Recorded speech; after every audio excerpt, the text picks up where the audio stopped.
Ebola umetokea. Chris Dairu, KTN, Nairobi. Katika suala hilo ni kwamba huku maswali yakizidi kuibuka kuhusu maandamano ya Jumatatu yaliyosababisha vifo vya watu wawili huko mjini Nanyuki dhidi ya mpango wa kuanzishwa kwa kituo cha karantini cha kutibu virusi vya Ebola katika kambi ya jeshi ya Laikipia Air Base, familia waliopoteza maisha yao pamoja pia na waliojeruhiwa sasa zinataka haki kutendeka. Watu wawili walifariki dunia na wengine kadhaa wakijeruhiwa baada ya maafisa wa polisi kudaiwa kufyatua risasi dhidi ya waandamanaji hao. Mwandishi wetu Clement Masombo alirejea tena huko Nanyuki na kuzungumza na familia za waathiriwa na kuangazia hali ilivyo kwa sasa katika eneo hilo. Kwa familia ya Charles Mwangi mwenye umri wa miaka 27, uchungu wa kumpoteza mwanao umeleta majonzi makubwa kwao. Mwangi ambaye alikuwa fundi wa pikipiki katika mtaa wa Baraka alipigwa risasi na kuuawa wakati wa maandamano ya Jumatatu yaliyosimamisha shughuli za kawaida mjini Nanyuki.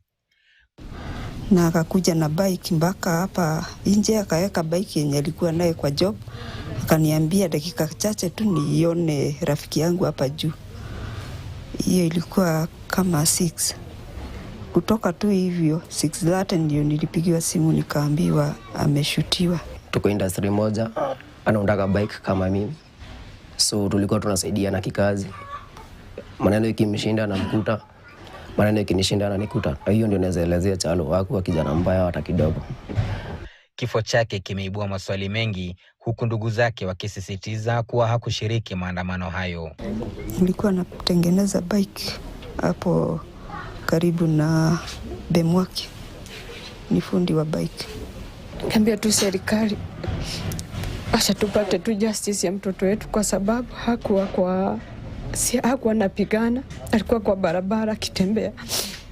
Katika hospitali ya rufaa ya Nanyuki, James Githinji anapokea matibabu baada ya kupigwa risasi mguuni wakati wa ghasia hizo. Familia yake inasema tukio hilo limewaacha wakiwa na mshtuko mkubwa, wakiomba pia msaada wa gharama ya matibabu. Na mtoto wangu aliumia jana akiwa mazoezi ya mpira, aligongewa hapo na buduki kwa mguu.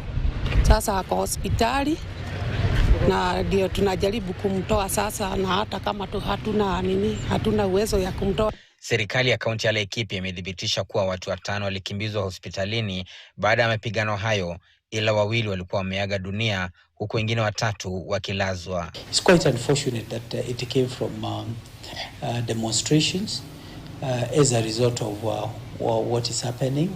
The question of whether we should have a quarantine center in Laikipia or not. Naunga mikono viongozi wote, kutoka governor, kutoka MPs, kutoka wote tumesema kwa kauli moja, hatutaki isolation quarantine unit in Laikipia Air Base or any environs within Laikipia.